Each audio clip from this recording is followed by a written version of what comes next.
కాంచన, దీప, కార్తీక్ మాట్లాడుకుంటూ ఉంటారు. జ్యోత్స్న పెళ్లి చేసుకోకపోతే ఆస్తి నీ పేరు మీద ఎందుకు రాశాడురా మావయ్య అని అనుమానంగా కార్తీక్ని అడుగుతుంది కాంచన.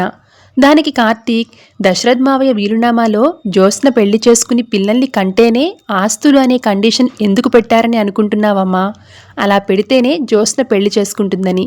15 నెలలు గడువు పెట్టకపోయినా, నాకు ఆస్తి చెందుతుందని పట్టకపోయినా ఎప్పటికైనా అది నా ఆస్తే కదా అనే ధైర్యంతో ఆ పారుతో కలిసి ఎవరో ఒకరిని ఇబ్బంది పెడుతుంది కదా అని లాజిక్గా మాట్లాడతాడు కార్తీక్.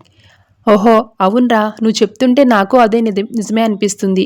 కార్తీక్, ఇవన్నీ చూస్తుంటే నాకు జ్యోత్స్న అసలు మా అన్నయ్య కూతురేనా అనిపిస్తుందిరా. దాని బుద్ధులన్నీ అచ్చం మా పారిజాతం పిన్నిలాగానే ఉన్నాయి. మొన్న హాస్పిటల్లో బిడ్డల్ని మార్చేసినట్లు ఓ వార్త చూశాను.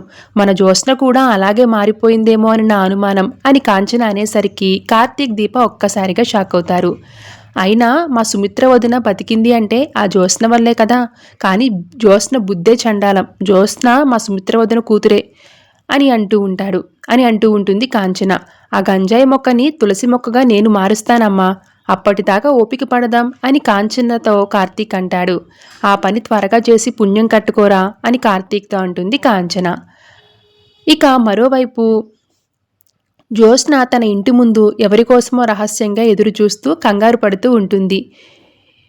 ఇక ఎదురుచూస్తున్న ఆ వ్యక్తి వస్తాడు.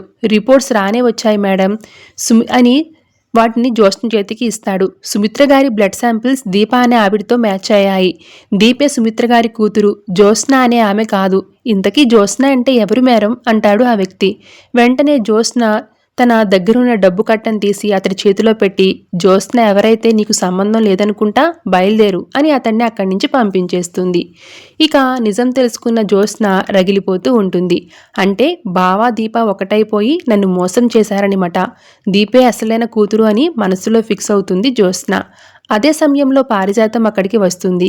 ఇక పారు మాట్లాడుతూ, ఏంటి ఆ రిపోర్ట్స్ ఏంటి, ఆ వచ్చిన మనిషి ఎవరు అని జ్యోత్స్నని అడుగుతుంది. ఇక జ్యోత్స్న కవర్ చేస్తూ, అదా మన రెస్టారెంట్ సూపర్వైజర్ గ్రాని, నేను సీఈఓగా ఉన్నప్పుడు నా నమ్మిన బంటు ఏదో కష్టాల్లో ఉంటే సాయం చేశాను అంతే అని అబద్ధం చెప్పేస్తుంది జ్యోత్స్న.